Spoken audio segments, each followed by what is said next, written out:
Africa Content TV.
Yeah.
gbàdúrà.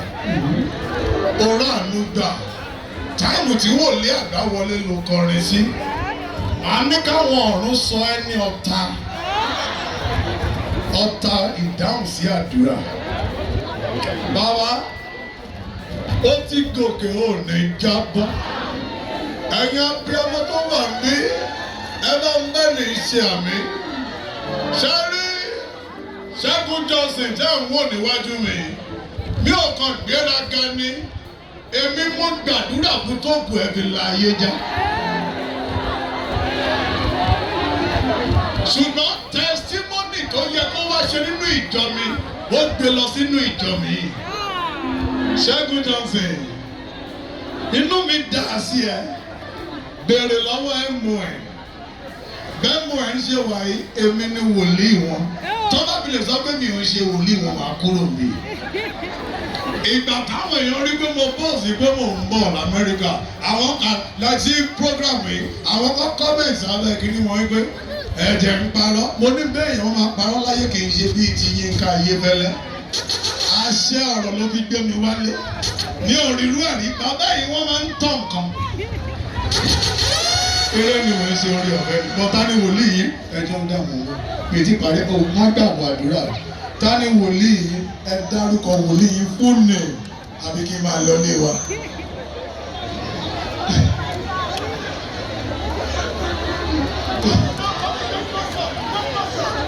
Wòlíì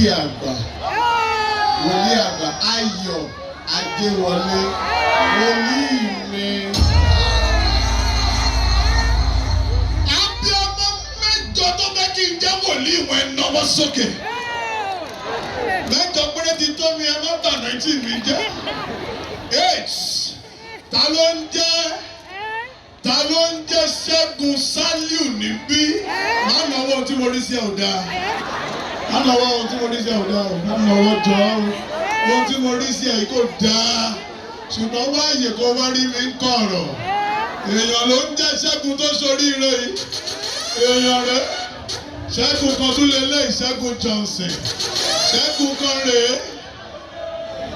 EOB ẹni ìtàn Olúṣẹ́gun Bámidélé. Ẹjọ́ MC ẹ wá pè mí wọlé tó bá ti fẹ́ kàn mí.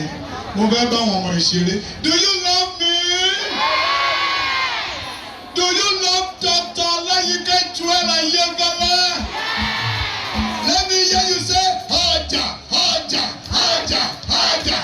It's okay.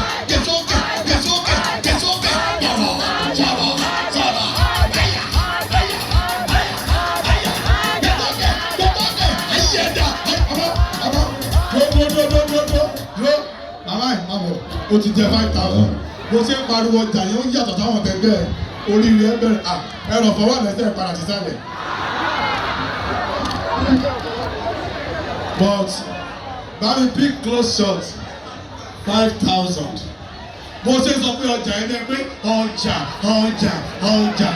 Ó yá pariwo ọjà. Olúwa gbèsòkè lúlù.